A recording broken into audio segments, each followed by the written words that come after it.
안녕하세요. 하늘버스입니다. 오늘 또 재미있는 뉴스 한 가지를 가지고 왔습니다. 미국 패권주의 강화에 중국과 러시아가 공동전선을 펼치고 있다는 내용이죠. 중국이 혼자 살아남을 수는 없기 때문이에요. 이 글로벌 시대에선. 미국은 자신도 센데 동맹국까지 끌고 들어가면서 어느 나라든 압박을 넣으면서 이익을 얻죠. 중국이 그거 모를 수가 없어요. 이미 보여주고 있으니까 옆에 미국이. 그렇기 때문에 중국도 단독으로는 미국의 압박을 이겨낼 수 없다는 걸 잘 알고 있기 때문에 쉽게 자신을 도와줄 수 있는 나라를 찾을 수밖에 없습니다. 근데 찾다 보니까 결국은 러시아밖에 안 남은 거죠. 얘기를 한번 해보겠습니다. 중국이 이 주변 국가에서 의지할 수 있는 동맹국이 몇 없어요. 기껏 있는 나라가 북한인데, 북한은 중국이 도와주지 않으면 바로 망할 나라입니다. 그건 다들 이해하시잖아요. 중국의 지원이 끊기는 순간 북한은 홀로 살아남을 수가 없는 나라예요. 그래서 중국으로는 북한이 도와주는 거는 천부당만부당하는 얘기고, 지도를 펼쳐봤을 때 잘 보이시면 미국이 이미 손을 써놔서 마땅한 동맹국이 없죠. 그나마 있는 나라가 파키스탄인데, 파키스탄도 이 경제가 그렇게 좋지가 않습니다. 인도와 또 이 국경 분쟁을 일으키고 있는 나라이면서 또 탈레반 관련된 이슈가 또 있고, 그 다음 이제 카슈미르 지방에서 또 인도 분쟁이 또 있는 상황이라 경제가 뭐 발전이 돼 있는 게 없어요. 그렇기 때문에 이 나라도 자기 먹고 사는 것도 헉헉거리는데 미국을 뭐 압박은커녕 중국을 도와줄 수 있는 입장도 아닌 상황이죠. 그쵸? 그런 상황이니까 북한은 말도 안 되는 얘기고, 그나마 조금 가능성이 있는 게 이란인데, 이란이 중국의 컨트롤에 왔다 갔다 하는 나라가 또 아니에요. 친정국가이고 또 미국의 대이란 제재가 걸려있는 상황이기 때문에 이란도 지금 뭐 자기 걱정부터 해야지 뭐 남을 도와줄 수 있는 상황까지는 아니죠. 그렇기 때문에 이란도 아니에요. 근데 다행인 건, 중국으로선 다행인 건 이란산 석유가 하나 있기 때문에 그나마 그걸로도 좀 도움을 받을 수 있다? 그 정도죠. 결국은 이란도 아니고 남은 카드는 파키스탄도 당연히 아까 아니라고 말씀드렸죠. 중국의 지원이 없었으면 파키스탄은 진작에 미국 편 들었을 겁니다. 그나마 남아있는 게 이제 같은 처지인 러시아밖에 없는 거죠. 러시아는 그동안 이 우크라이나 사태 이후 그 크림반도 때문에 미국의 제재가 걸려있는 상황이에요.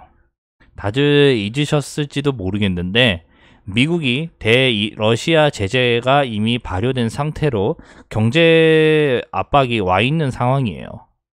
근데 러시아가 자원이 워낙 튼튼하고 이 국토도 워낙 크고 과거 구소비에트 연방의 그 영향력이 있기 때문에 조용히 잘 넘어가고 있는 거죠. 근데 이제 미국이 나토를 이용해서 여전히 압박을 넣는 거는 당연한 사실인 겁니다. 그렇기 때문에 러시아가 같은 처지이니까 중국은 러시아와 친해질 수밖에 없어요. 미국 패권주의가 강해지면 강해질수록.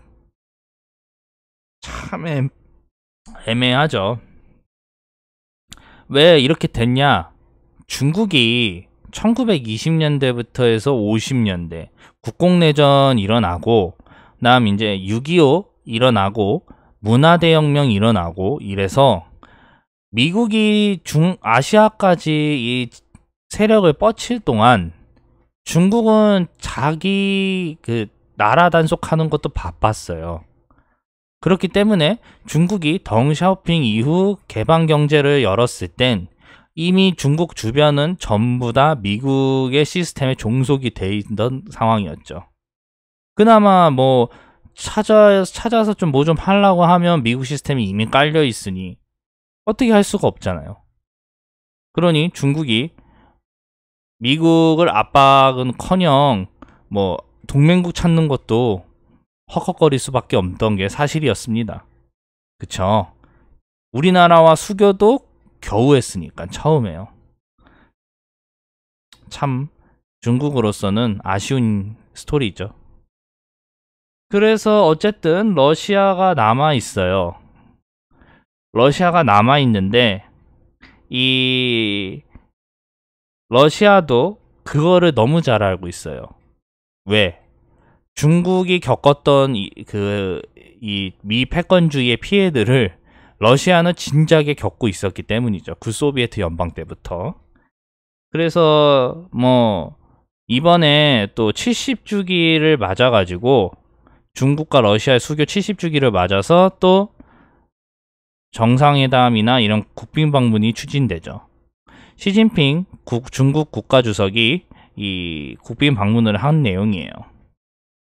그래서 뭐 내용을 해서 러시아군 의장대의 사회를 받고 올해 중러 수교 70주년을 맞이해서 역사적인 시기다. 양국의 공동 노력으로 중러 전면적 전략 협력 동반자 관계가 역사적으로 최고 좋은 상황이다 라고 이렇게 언급을 하죠. 이렇게 중국과 러시아가 뭉칠 수밖에 없는 거는 외교적 채널 고립화를 방지하기 위해서예요. 이게 오늘 이 이야기의 핵심 키워드예요. 왜냐면 쉽게 얘기해 볼게요. 북한이 북핵 협상을 했을 때 미국과 주도권 협상에서 지지 않기 위해서 다른 나라의 협조를 받거나 이게 만나서 외교적 채널을 넓히려고 하는 거랑 동일하다고 생각을 하시면 돼요. 외교적 고립은 곧 그 고립무원 상태로 해서 세계화 시스템에서 도태될 수밖에 없기 때문입니다. 그거는 결국은 중국이 외교적 고립을 가속화되면 파멸한다는 얘기랑 다를 게 없어요. 왜? 중국이 자체적으로 시스템이 돌아가는 나라가 아니기 때문이에요. 우리나라랑 비슷하게 중국도 개방경제를 하면서 수출로 이 먹고 사는 시스템을 만들고 자원도 수입으로 의존하는 시스템을 만들었기 때문이에요. 쉽게 얘기를 해볼게요. 이란 같은 경우 국민들이 경제 개방에 대한 성과를 많이 못 느껴요.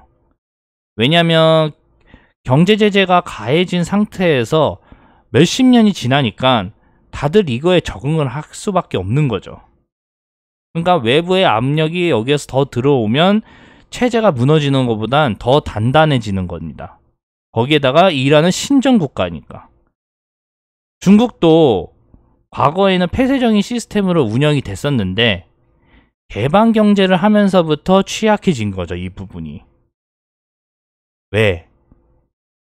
자본주의에 국민들이 맛을 들였기 때문이에요.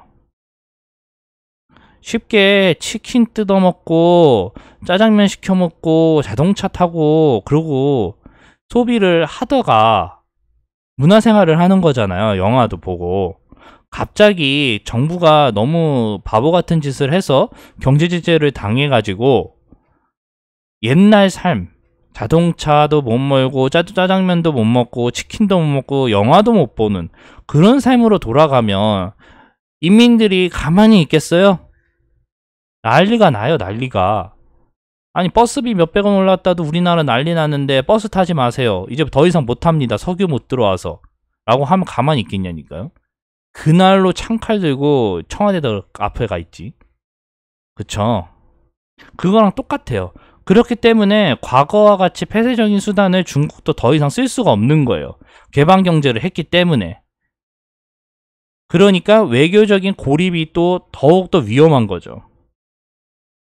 왜냐면 이 외교적 고립이 되는 순간 경제 시스템에 문제가 발생되고 중국 같은 경우는 수출을 어느 정도 해줘야 되는 거 어느 정도 해주고 석유를 수입해 와야 되는 구조인데 외교적 고립이 심화돼서 석유조차 수입을 못 해오면 자멸할 수밖에 없는 게 사실이기 때문이에요. 중국이 더 쉽게 얘기해 볼게요. 자체적인 내수 국가로 시스템이 돌아가는 나라였으면 경제 개방을 할 이유도 없었지만 수출로 다른 데 가서 외화를 벌어올 필요가 없었어요. 아니 왜 우리는 우리끼리 잘 먹고 잘 살 수 있는 뭐 부강할 수 있는 자국 시스템이 만들어져 있는데 왜 수출을 해? 라고 얘기가 나올 수밖에 없잖아요. 그쵸? 그러니까 전문가들이 간혹 얘기하는 무슨 뭐 중국이 내수 시장을 힘을 빌려서 경제 제재를 막고 그다음에 미국과의 그 관세 전쟁에서 이길 수 있다 이렇게 얘기하시는데 그거는 기본적인 룰조차도 인식이 안 돼 있으신 상황에서 얘기를 한 거예요. 아니 그렇게 자본이 튼튼하고 자체적인 시스템이 튼튼했었으면 왜 굳이 경제 개방을 해요? 개방조차 할 필요가 없는데. 그쵸? 수출도 할 필요가 뭐가 있어요? 외화를 왜 벌어와요? 자체적으로 소비할 수 있는데. 그쵸? 그게 안 되니까 중국이 외교적인 고립화가 되면 안 된다는 얘기예요. 석유 끊기면 중국 인민들이 가만히 있겠어요? 지금 이란만 석유를 중국한테 뭐 해주고 뭐 한다 하도 이 이란산 석유만으로 중국 자체적으로 소비량이 안 돼요. 소비가 워낙 거대해지고 있는데 그 이란산 석유 하나만으로는 해결할 수가 없습니다. 그러니 경제를 개방한 대가를 이제 치를 수밖에 없는 거죠. 외교적인 고립화가 이렇게 무섭다는 얘기입니다. 그러니까 결론은 뭐겠어요? 오늘 중국과 러시아가 만난 결론이 도대체 뭐겠어요? 우리는 뭘 알아야 되겠어요? 중국과 러시아가 이익을 공유할 수밖에 없기 때문에 미 패권주의가 강화되면 강화될수록 뭉칠 수밖에 없다. 그 이익을 공유한다는 거의 핵심은 중국은 자원을 가져가는 거고 그 다음 외교적 채널이죠. 그리고 러시아는 돈이죠. 공생관계가 맞춰지는 거예요. 하지만 객관적으로 봤을 때는 중국 입장에서는 이 러시아 경제 시장이 미국만한 그런 사이즈도 되지는 않지만 미국이 사줬던 시장을 대처할 수 있는 게 아니기 때문에 많은 경제적인 이익은 볼 수 없어요. 다만 외교적 채널 고립화를 막을 수는 있다는 거죠. 이해되셨죠? 간단하면서도 쉽게 설명한 것 같습니다. 결국은 중국이 외교적인 고립화를 최소화하기 위해서 열심히 뛰고 있는데 미국이 이미 다 자신들의 시스템으로 맞춰놨기 때문에 정말 고립무원에서 어떻게 해서든지 버텨야 된다는 거죠. 버티는 이유는 간단합니다. 중국이. 자신들의 이익을 최대한 뺏기지 않기 위해서 방어적인 추세를 계속 보여주는 거예요. 이해되셨죠? 어쨌든 중국의 외교적 고립화가 왜 위험한지 그리고 중국 자체적인 내수 시장으로는 살아남을 수 없다는 이유 제가 다 쉽게 설명했습니다. 여기까지 하겠습니다. 이 내용이 괜찮다고 생각이 되시면 꼭 구독, 좋아요 부탁드릴게요. 저는 매일 업로드를 열심히 하고 있으니까요. 감사합니다.